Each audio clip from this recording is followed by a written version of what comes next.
Welcome to this week's episode of Sussex Sport Weekly podcast. I'm Matt Poe, and this week I'm joined by Brighton Hove Albion writers Derren and Frankie Elliott and Crawley Town expert Mark Dunford. After euphoric scenes following their dramatic win over Man United last week, Brighton were brought back down to earth courtesy of a 5-1 thrashing by struggling Everton. Doubles for Abdoulaye Doucouré and Dwight McNeil and an own goal from Albion keeper Jace the Steel saw the Seagulls' European ambition suffer a major setback ahead of a tough week for Roberto De Zerbi's side. Crawley Town, meanwhile, couldn't round off their League Two campaign with a win at Scott Lindsay's former club Swindon Town. Dom Telford scored what proved to be a consolation goal from the penalty spot on the hour following first half goals from the Robins, Charlie Austin and Jake Kane. We'll pick over the bones of the Seagulls and the Reds' performances and look ahead to Albion's games against Arsenal and Newcastle United on Monday and Thursday, respectively. But starting with Brighton, basic errors compounded a dreadful Albion display against the Toffees. And in truth, Everton probably should have netted more than 5 of the Amex. Where and why did it all go wrong for the Seagulls, Derren? I don't think even the most optimistic of Everton fans could have foreseen a result like that. Yeah, it took everybody by surprise, I think. And especially coming so close after, as you mentioned, the Manchester United win, where they reached such high levels in that match. It was the Man United match was so intense and both teams, put so much energy into it. Brighton played so well that game. And then to follow it up with a performance against Everton, I don't think, hardly anybody's, would have seen that one coming. They were just off the pace. They just looked a little bit slow. Their passing wasn't as crisp as it usually is. They usually play through the line so well from Steele to Dunk into the midfield, and then they're off onto the attack. And Everton just seemed to know what to expect, and they were brilliant, to be honest. Everton played so well. And it just goes to show, if you're a little bit off the pace, in the Premier League, you just get hammered because these teams are really pumped up. Everton were, so good on the day. And you got the feeling that was a proper Sean Dyche's team. He's been there for a couple of months now, and that is Dyche at his best. You would have thought, and it's probably a wake up call for the likes of some of the younger players in the team. They go from these Man United matches, the semi-finals, the big games against Man United. And then you have to go again against teams like Nottingham Forest, teams like Everton, who are going to be at you. And you just can't take your foot off the gas. And I think for the likes of Buonanotte, Enciso and Undav, it's sort of like, okay, this is what the Premier League is about. That is a Sean Dyche team. This is what we're up against. And they will learn from that. The problem is Brighton are at this stage of the season where every game matters at the moment. They're really going for these European places. And ideally, you wouldn't be throwing in sort of players with that level of experience into these matches. So it is a learning curve, but they don't really, because they're missing a few senior players, it sort of needs must at the moment. So yeah, you look at it, and even like Matoma, it's his first season. Estupinian, he's only played 30 matches. So Brighton are a work in progress, and I think that Everton game proved that, really. Well, post-match, De Zerbi said Brighton must improve fast if they want to reach their aim of European football next season. Frankie, how annoyed will De Zerbi be with that level of performance from Brighton? Because quite simply, it's not the level of performance that we expect from Brighton under De Zerbi. No, it's not. It's the first of its kind, really. But these results do happen to all teams, big and small. I mean, we've seen this season United lose 7-0 away at Anfield, and also in recent weeks Tottenham go to Newcastle and lose 6-1. So all teams are capable of these performances because, as the old adage goes in football, for any team, it's never as good as it seems. It's never as bad as it seems. Brighton have very much felt that in the last week. I think fans, even possibly the players and the coaching staff, and certainly journalists on this call were getting carried away last week with saying how easy a game Everton would be. Well, that went incredibly well, but we did, and that was because on the basis of two excellent results. A 6-0 win and a 1-0 win against Manchester United, and confidence is flying high, but you take into account that they go into that Everton game mentally exhausted because of the short time span between the games, and also the fact that the thrill of that exhilarating 1-0 win, it's a hard euphoric moment to come down from and go again. And also as Derren alluded to, the physical exhaustion. A lot of players carrying knocks, carrying injuries and fatigue from playing so much football over the last couple of weeks. And that is the perfect storm for a team like Everton or Nottingham Forest 2 weeks ago to pounce, because they are fighting with everything they have to stay in the Premier League. And so they are going to be the most difficult game for any team in the Premier League, whether that be Manchester City, Arsenal or Brighton. That's proven to be the case. Everton set up brilliantly, brought the same sort of level of guts and blood and thunder that is required to win games of football that Nottingham Forest did, and they tore Brighton apart, which obviously shocked them. But I think De Zerbi, this is why he speaks so much about mentality.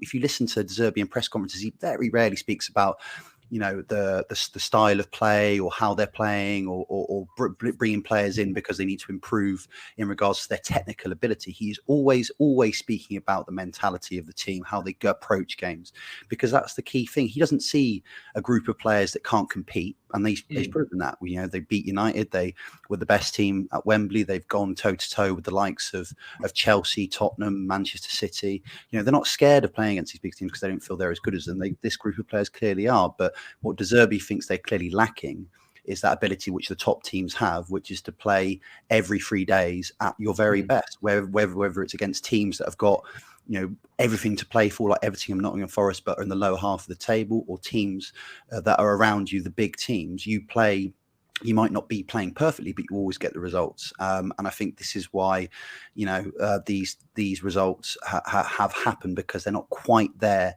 in regards to being the big team mentality of playing 3 times a week. But they play Arsenal this Sunday, and it moves again really quickly. A good result, a positive result there, and all of a sudden it's another spin on what a brilliant Brighton side this is. So it keeps on coming thick and fast, these games. Obviously, the opinion changes result by result. But I think what is clear from these last few weeks is why De Zerbi stresses mentality so much, because it's clearly a fundamental factor to what gets teams into the European places. Pascal Gross said he was confident Brighton would recover from their bad day against Everton. The Seagulls still have 2 games in hand on 6th place Spurs, who are 2 points above Brighton in 6th. So looking at the Everton result, Derren, it's obviously not what they wanted, but it's still not all doom and gloom, is it?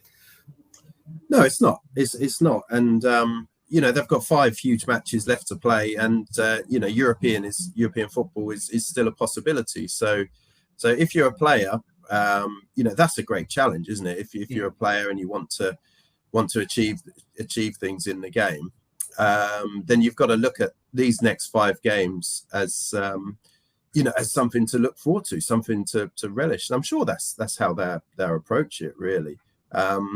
You know, you'd rather have that than be in mid-table and just sort of floating around mid-table for the last 5 games. So they've actually got something to focus on.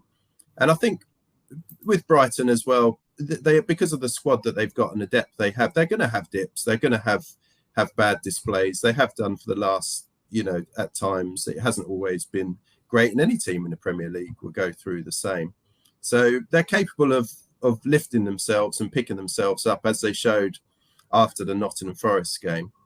So I think they can go to Arsenal. They beat them there in the Carabao Cup. So I think they can go there with confidence, and, you know, just give them a good game. They're going to be, you know, juggling the squad. There are a few injuries in there. And you just hope that the Everton game would just sort of refocus a few minds and keep going for it. And, you know, Brighton are still, they're averaging 2 goals a game under De Zerbi still, and with Evan Ferguson coming back as well. You know, that I think that's the reason for optimism as well. Well, the run-in, as you mentioned, sees Arsenal take on the likes of Arsenal, Newcastle, Man City. And in an odd way, Frankie, could visiting teams who are in the hunt for the title in Champions League be a blessing for Albion in a way? Arsenal are under pressure to keep up with City. Newcastle need to keep on winning to stay in the Champions League places. City obviously need to keep on winning as well to kind of make sure that they're in with a shout of winning it towards the end. And in comparison, there isn't really that intense level of pressure on Brighton. So could that play into the Seagulls' hands, do you think?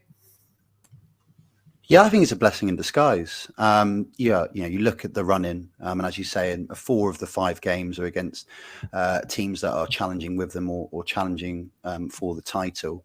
And you would say, God, Brighton have a really difficult run-in. But if we look at 2023 so far, the 8 games that Brighton haven't won the league, 7 of them have been against teams that are below them in the table. 5 of those games have come from teams that are in the bottom half of the table.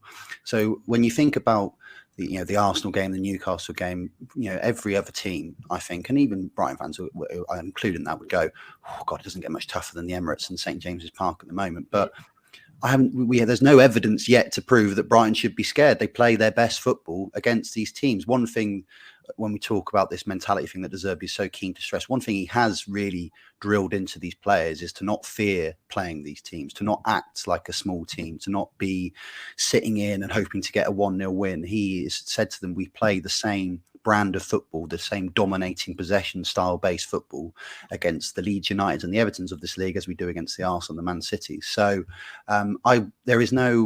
it's not like you see the result against Everton and you go, oh God, they've got Arsenal next. What could happen there? If anything, I think it's the perfect game. I think it's a chance for them. It's a sort of a slight free hit. Then they're going in as underdogs. If they lose, no one's going to be too critical of them. But it gives them the perfect opportunity to get a really positive result away against a very, very good side who are challenging for the title. And if they continue to play the way they do against teams like Arsenal, like Tottenham, Chelsea, Manchester United, they've got every chance of coming out with a win. I think the game they should most be concerned about is Southampton the following weekend because of these issues. And I think De Zerbi will be highlighting that point as well, because when it comes to Brighton this year, if you notice in press conferences before games like this, Southampton's or Everton or teams below them, even when they played Grimsby, there is a feeling of like Brighton are playing so well. Like, how much are you looking forward to going to this game and being favourites? And Derby is very quick to stress the fact that these are the games that you're most likely to slip up in, as has been proved in recent weeks. So I think that Southampton game, although they possibly may be relegated by that point or very close to, that's another game that the mentality issues might come into factor. But in regards to the rest of those games against Aston Villa, Manchester City, Newcastle, and Arsenal, those games are set up perfectly because they're not teams that like to sit in. They're not teams that are going to play second fiddle to Brighton. They're going to want to go toe to toe with them because they are a big team, and that suits Brighton down to the ground. So I think it's like I say, it's perfect really for what Brighton are trying to achieve, to play these sort of teams in their last 5 games. Well, yeah, as we said, Sunday season Albion travelled to North London to take on second-placed Arsenal after a 4-game winless run, which included a 4-1 defeat at Manchester City, which saw the Gunners relinquish their place at the top of the Premier League to Pep Guardiola's men. Arsenal have bounced back with a pair of brilliant wins over Chelsea and Newcastle.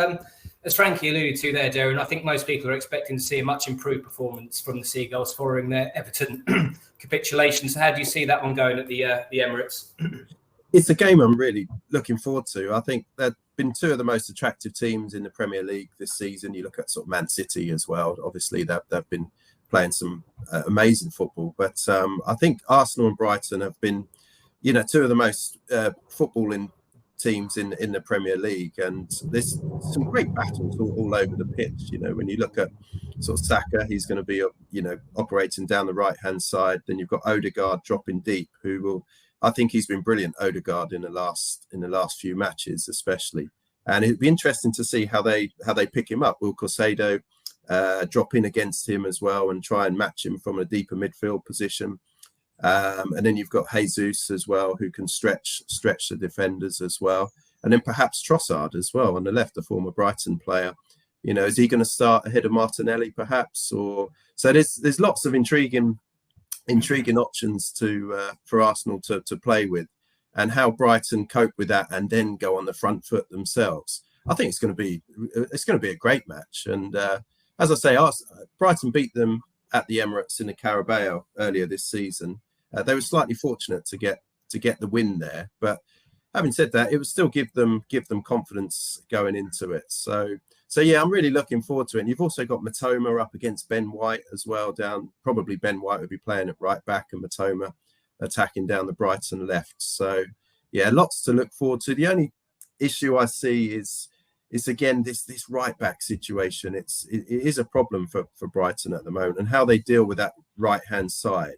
Because Dwight McNeil, he tore them apart down, for Everton, and that's an area where Brighton are pretty short at the moment as well. Solly March is looking dodgy. He pulled up with his hamstring.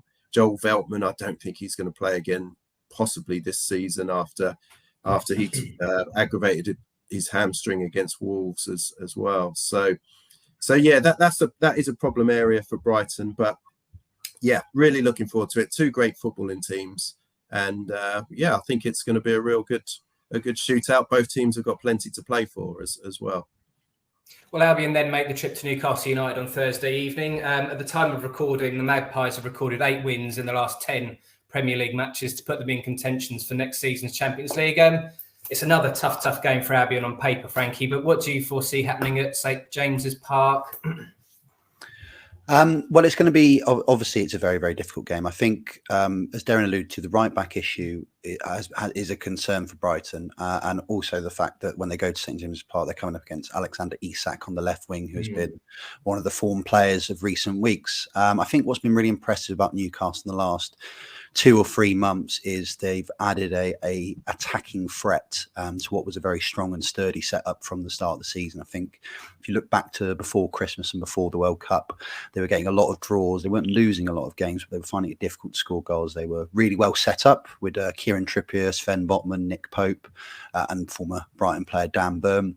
They weren't conceding a lot of goals, but they weren't really scoring a lot. And I think getting Callum Wilson fit and Alexander Isak fit has really given them a spearhead. 25 goals between those two, and a lot of high-scoring games in recent weeks. And also goals from midfield. Joel Linton's got 11 goals this season. Bruno Gomes is pulling the strings.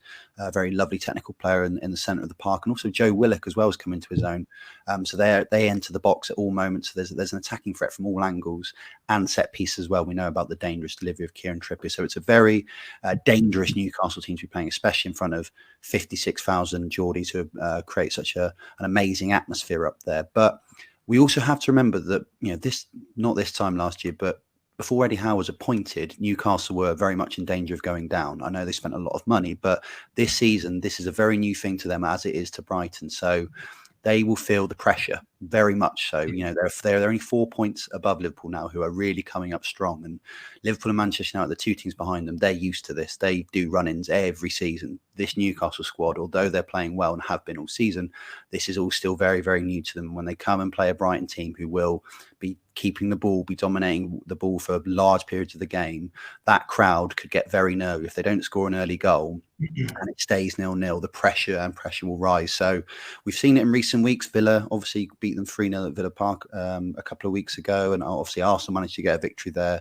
last Sunday. So it's not the overwhelming, oh my God, I don't think we're going to be able to get a result sort of occasion that I think a lot of people are fearing. I think Brighton, again, should go into that game being like, we're basically in the same boat. We're basically having the same sort of season. We struggled last season for large periods of it. We both finished strongly, and we've taken that momentum into this season and are now challenging for European places. So they're looking at a team that are very much similar to them. They shouldn't be overawed by the occasion, nor would De Zerbi allow them to. But it's a fascinating game to see who can hold their nerve more than anything, rather than who can play better. Well, meanwhile, Crawley Town concluded their League 2 campaign with defeat at Swindon Town. You were at the County Ground on Bank Holiday Monday, Mark. How did the Reds acquit themselves in what was basically a dead rubber, and what kind of reception did Scott Lindsay receive from the Robins fans? Yeah, so they first half was just a bit of a rubbish proper end of season, doesn't really matter performance from both sides, and Swindon somehow got 2 goals in 3 minutes just before the break. The second half, Crawley played really well, and at times it was like watching peak Barcelona. It was there was one point, I think it was Jack Powell, Nick Cerula, Tom Fellows, and just like tiki taka, one touch and that, and it was really good. And in the end, they probably deserved a draw out of it. I think it was Tom Fellows, and the one at end of one move, Tom Fellows, the keeper, made a brilliant save.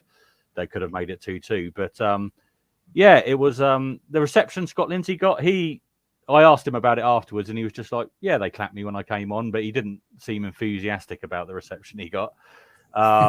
But the Swindon fans were singing for it. When it was 2-0, what's the score? Scott Lindsay sort of thing. But he just ignored it. He was the bigger man in that sense. But yeah, I am going to triple down on Swindon fans. I doubled down on them last week, but not just because the club have made me park a 10-minute walk away from the ground. I'm not bitter about that at all. But their fans are they are funny. They were cheering, and when they were doing all right, but the moment any of their players made a mistake, it was like, "Oh, you're rubbish, get out, rubbish, blah blah." Yeah. And it's just, my God, and it wasn't even like big mistakes or somebody letting a goal. It was just the tiniest little thing here and there, and they turned on them. It was just like, how do you deal with that every week, kind of thing? But the Crawley fans were magnificent, and for most of it, you could only hear them. And considering there was 10,000 people there, and only 500 of them were Crawley Town. Well, I say only 500. That's a really good turnout for away things on a bank holiday. But Crawley fans were magnificent. But I think Scott Lindsay was he was fine with how he was received there, and it was nice actually because I saw him go and see a few people after the game who'd come to see him, and he was giving hugs and high fives and that to people he obviously liked and was respected still at the club and that. So that was quite nice. But yeah, and then as an end of season game to go, I actually thought they played really well, and it was interesting to see Jack Spong, the Brighton loanee. Yes. He came on. He didn't come on. Sorry, he made his first start. I think he'd made 4 substitute appearances before then, but it was his first start, and I thought he did really well. And I've just got a story up on sussexworld.co.uk with Lindsay saying that he thought, although he hasn't played that much, it's been a really successful loan period for him because he's a young man and he would have never experienced being in a relegation battle because obviously he's been brought up in academy football and he's won Sussex Senior Cups with Brighton under 23s, and he said, Scott Lindsay said, he's seen me lose my head, he's seen me do this sort of thing, and he wouldn't have dealt with that in his upbringing in football sort of thing. So although he didn't play a lot, it would have been a really good grounding for him to realise, actually, God, if I have to go to League Two football, this is what it's like, kind of thing. But he equipped himself really well on Monday. It was really good to see from Jack Spong. You mentioned there Crawley playing like peak Barcelona. Do you see that as the type of football that they'll be playing moving into next season? Because we've kind of been burnt by that kind of football before under Kevin Betsy. Do you think that it was something that Scott Lindsay will look to pursue, or will he want to mix it up and have that in his back pocket? Oh, I think he'll have it in his back pocket. That's the difference between Lindsay and Betsy. Betsy didn't have a plan B. He wanted to play one. Well, as far as I could tell, he wanted to play one brand of football and wasn't willing to change, even though when he realised after the first 4 games they'd scored 1 goal or whatever. I think Lindsay will do what he needs to do for that particular game. He will have a plan for every game, for every opposition, for every player in that opposition. I think he will. He seems to me that kind of meticulous guy that will plan to the nth degree, kind of thing. So, I think at times we will see that, but I think it will be making sure they win the game first, and then you might see it. But if he sees an opportunity of a game where he thinks that might be the way forward, I think he'll play it. Post-match after the Swindon game, skipper Glenn Gladwin said the Reds have given themselves a platform to build on for next season, and there is an excitement amongst the Crawley camp going into the 2023-24 campaign. Do you agree with Gladwin's comments, Mark? And can Red supporters afford to be cautiously optimistic ahead of the upcoming new season? Yeah, I think so. I'm scared to be too ambitious for them because they were promised a lot last year, and it couldn't have gone more opposite to what they were promised. But it will definitely be a better season next year. And it was interesting speaking to Ben Gladwin afterwards, because he said that the first thing they said when they got back in the dressing room was, right now we can build on this for next year. And when he came in, it was very disjointed. Didn't seem to be a team spirit. And obviously what they'd been through, there probably wasn't. Morale was really low in that, but it took a few games. But I think there was a real core of a team there. There will be changes, there will be additions, people will leave, but I think the sort of core 8 or 9 players they've got that I think Lindsay wants to keep, that will be the basis they build their team on next year. And I think they should be pushing for playoffs next year. Whether they're getting the playoffs, I don't know, but I think they should be pushing up there and certainly top half of the table. And I think that will be a successful season. And I think the Crawley fans will have a lot more to celebrate next year than they did this year. Well, you can't get any worse, can it? Well, funny you should mention that. There were certainly some highs and lows this season. The highs including staving off relegation and the Carabao Cup run, which seems about 2 years ago now. And there's also been innumerable lows, which I'm sure Crawley supporters don't need reminding of. How would you sum up Crawley Town's season if you can? I think it was you who said to me that it's felt like 3 seasons all rolled into one. Yeah, it was Dom Telford that actually said that to me. He said it had, for him as a player, it's felt like 3 seasons in one. But I mean, we've criticised Kevin Betsy before, but that win over Fulham in the Carabao Cup, it was one of the best performances I've seen from a Crawley Town team. But that was the whole point. He could do it against teams that wanted to play football. Yeah. When it was teams that came that didn't want to play, they wanted to play League Two football, if you want to call it that. That's where he fell very, very short. So, but it's just been chaotic, I suppose, is a word you can use. Tumultuous. I mean, there's lots of words you can use for it. But yeah, they won't want another season like it. I think it's great getting headlines, but you want them for the right reason, don't you? So, some fans will say that the owners don't care what kind of headlines they get as long as they're getting headlines. But I think next year they will want the right headlines. But yeah, it's been a funny old season and a very interesting one. I've said it before, as a journalist, they've been an absolute dream to cover because I'll talk about it. Yes, I won an award, but I was telling someone last night because they brought it up with me, my award. This was at the Sussex Senior Cup final, which we'll come on to in a minute. And I said I haven't done anything differently this year in covering Crawley Town than I've done in previous years. But the stuff they've allowed me to cover, it's just been incredible sort of thing as a journalist. I haven't had to seek out the stories. They've just been there and I've just been able to write them. And yeah, I'm hoping for a quieter season next year. I'm not going to lie. I mean, if I don't win an award next season, that's absolutely fine. I'm fine with that. But as long as Crawley are doing well, and that's all we hope for. Well, as you mentioned there, the Sussex Senior Cup last night. And last night, Worthing won the tournament for the first time since 1999. The Reds beat fierce rivals Bognor Regis Town 8-7 on penalties after a goalless 90 minutes. Mark and I were there at the game last night at the Amex, along with Steve Bone. In general, Mark, what did you make of the game?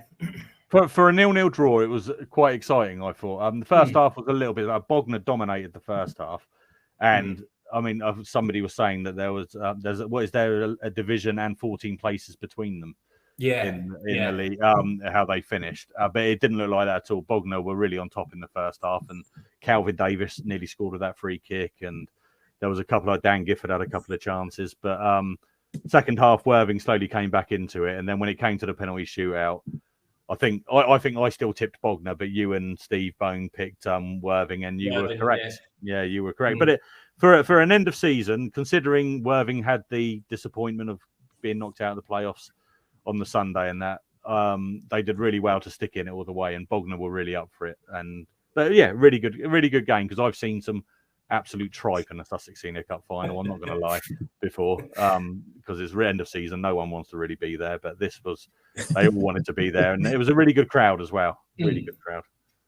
Well, yeah, that was my worry in the first half, especially for Worthing after the disappointment of the playoff final. They were a bit disappointing, and I said to you, I wondered whether or not they just wanted the season to end. But as you said, they were much better in the second half, and Bognor did acquit themselves very, very well. It was just a shame, in a way, that it went on penalties. But you got very excited, didn't you, when it went to penalties, Mark? I love penalties. I absolutely love them, especially when it's two teams that I don't care who wins. I absolutely love it. Because I was there at Wembley, obviously, for the FA Cup semi-final. I was absolutely gutted for Solly March, but I just loved the whole drama of the penalty shootout. I think it's great. Even when England are in a penalty shootout in the tournament, I love it. Just love the tension. Well, the hero last night, and very much the talking point, was 17-year-old Worthing goalkeeper Will Tillman, who was the hero in the shootout. He kept out Bognor's Harvey White to win the game for the Reds. The teenager was also making his senior debut following an injury to first-choice goalkeeper Harrison Mayle and backup keeper Aliou Seka being cup-tied. I can think of worse senior debuts, Mark. How impressed with you with young Tillman? And it's generally, I don't think he seemed fazed by the occasion at all, considering his age. Not at all, considering his age, and it's no disrespect to him at all, but his size as well, because he didn't look very big in the goals, did he, Matt? He looked 17. He did look 17, and part of me did fear for him a little bit, and that is disrespectful from my part in that sense, because I did think, God, because Bognor were quite a big side. You've got the Craig Robson, and that going up for corners and on the thing and that. But he held his ground really well. He pulled off a couple of good saves in the 90 minutes, and then to pull off that save in the semi in the shootout, sorry, was fantastic. And the celebrations were great, and it was great that the Worthing skipper, it wasn't Harvey White, was it? Who's the Worthing skipper?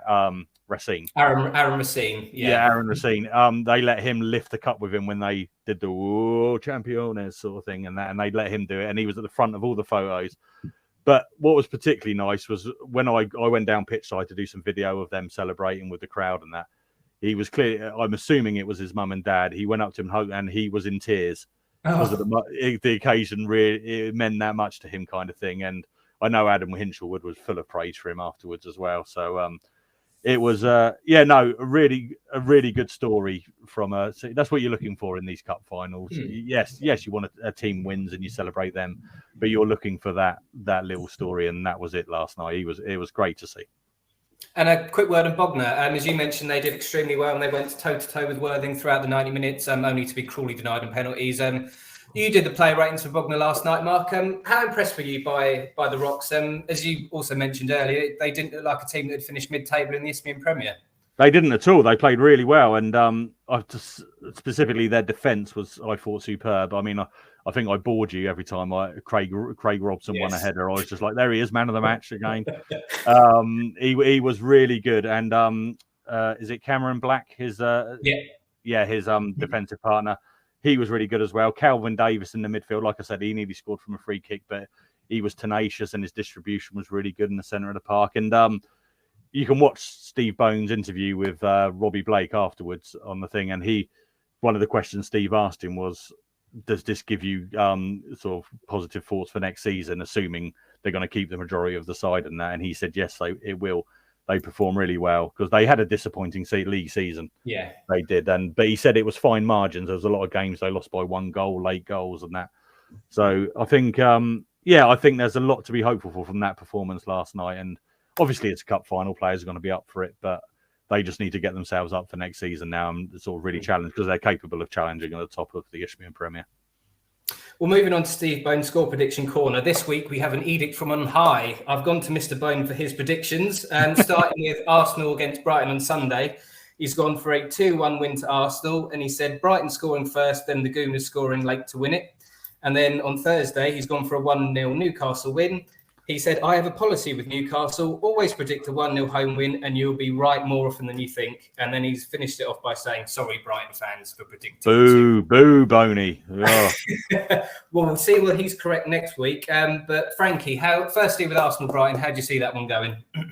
I am going to give a 1-1 on that game. Like I say, I really think Brighton are going to play very, very well on Sunday. I think that game suits them.